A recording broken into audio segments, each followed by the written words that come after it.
بسم اللہ الرحمن الرحیم۔ السلام علیکم صلی اللہ علیہ وآلہ وسلم۔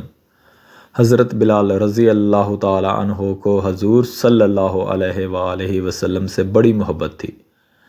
حضور صلی اللہ علیہ وآلہ وسلم کا وصال ہو گیا تو سیدنا بلال حبشی مدینہ کی گلیوں میں یہ کہتے پھرتے کہ لوگو، تم نے کہیں رسول اللہ صلی اللہ علیہ وآلہ وسلم کو دیکھا ہے تو مجھے بھی دکھا دو، یا مجھے آپ صلی اللہ علیہ وسلم کا پتہ بتا دو۔ پھر آپ اس غم ہجر میں مدینہ کو چھوڑ کر ملک شام کے شہر حلب میں تشریف لے گئے۔ 1 سال بعد آپ رضی اللہ تعالیٰ عنہ نے حضور صلی اللہ علیہ وآلہ وسلم کو خواب میں دیکھا۔ حضور صلی اللہ علیہ وسلم نے آپ سے فرمایا، اے بلال، تو نے ہم سے ملنا کیوں چھوڑ دیا؟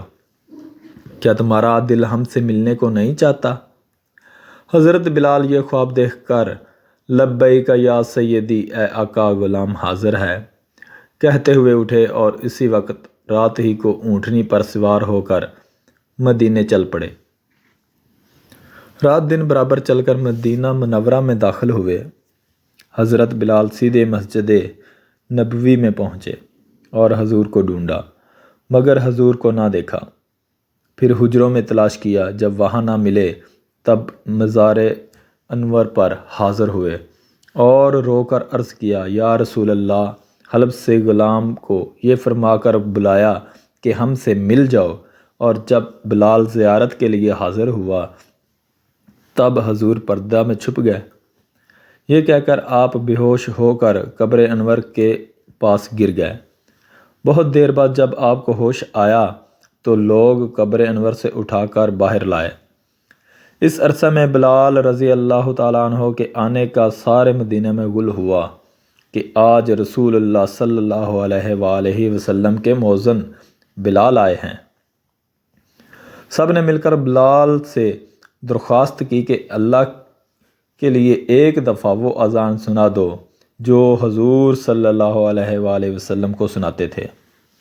بلال فرمانے لگے، دوستو، یہ بات میری طاقت سے باہر ہے، کیونکہ جب حضور صلی اللہ علیہ وسلم کی اس دنیوی زندگی میں اذان کہا کرتا تھا تو جب وقت اشہد ان محمد رسول اللہ کہتا تھا تو رسول اللہ صلی اللہ علیہ وآلہ وسلم کو سامنے آنکھوں سے دیکھ لیتا تھا۔ اب بتاؤ کہ کیسے دیکھوں گا؟ مجھے اس خدمت سے معاف رکھو۔ اور چند لوگوں نے اصرار کیا مگر حضرت بلال نے انکار ہی کیا۔ بعض صحابہ کی یہ رائے ہوئی کہ بلال کسی کا کہنا نہ مانیں گے، تم کسی کو بھیج کر حضرت حسن و حسین رضی اللہ تعالیٰ عنہ کو بلا لاؤ۔ اگر وہ آن کر بلال سے اذان کی فرمائش کریں گے تو بلال ضرور مان جائیں گے، کیونکہ حضور کے اہل بیت سے بلال کو عشق ہے۔ یہ سن کر ایک صاحب جا کر حضرت حسن و حسین کو بلا لائے۔ حضرت حسین رضی اللہ تعالیٰ عنہ نے آ کر بلال رضی اللہ تعالیٰ عنہ کا ہاتھ پکڑ کر فرمایا کہ اے بلال، آج ہمیں بھی وہی اذان سنا دو جو ہمارے نانا جان کو سنایا کرتے تھے۔ حضرت بلال نے امام حسین رضی اللہ تعالیٰ عنہ کو گود میں اٹھا کر کہا، تم میرے محبوب کے کلیجہ کے ٹکڑے ہو، نبی کے باغ کے پھول ہو، جو کچھ تم کہو گے منظور کروں گا، تمہیں رنجیدہ نہ کروں گا کہ اس طرح حضور کو رنج پہنچے گا۔ اور پھر فرمایا، حسین رضی اللہ تعالیٰ عنہ، مجھے لے چلو، جہاں کہو گے اذان کہوں گا۔ حضرت حسین رضی اللہ تعالیٰ عنہ نے حضرت بلال کا ہاتھ پکڑ کر آپ کو مسجد کی چھت پر کھڑا کیے۔ بلال نے اذان کہنا شروع کی۔ اللہ اکبر۔ مدینہ منورہ میں یہ وقت عجب غم اور صدمہ کا وقت تھا۔ حضور صلی اللہ علیہ وآلہ وسلم کو وصال فرمائے ایک زمانہ ہوا تھا۔ آج مہینوں کے بعد اذان بلالی کی آواز سن کر حضور کی دنیوی حیات مبارکہ کا سماں بند گیا۔ بلال کی آواز سن کر مدینہ منورہ کے بازار گلی کوچوں سے لوگ آن کر مسجد میں جمع ہوئے۔ ہر ایک شخص گھر سے نکل آیا، عورتیں باہر آ گئیں، اپنے بچوں کو ساتھ لائیں۔ جس وقت بلال نے اشہد ان محمد رسول اللہ منہ سے نکالا، ہزارہ چیخیں ایک دم نکلیں۔ اس وقت رونے کا کوئی ٹھکانہ نہ تھا، عورتیں روتی تھیں، ننھے منھے بچے اپنی ماں سے پوچھتے ہیں کہ تم بتاؤ کہ بلال مؤذن رسول صلی اللہ علیہ وآلہ وسلم تو آ گئے۔ رسول اللہ صلی اللہ علیہ وآلہ وسلم مدینہ کب تشریف لائیں گے؟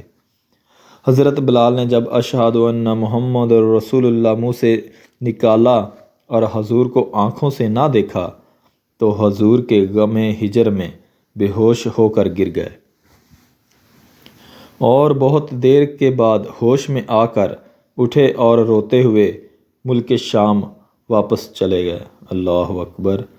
فدا کا امی و آبی و روحی و قلبی یا سیدی یا رسول اللہ صلی اللہ تعالیٰ علیہ وآلہ وسلم۔ اللہ تعالیٰ ہم کو آقا علیہ الصلوۃ والسلام سے سچا اور سچا عشق نصیب فرمائے، آمین ثم آمین۔ اللہ حافظ۔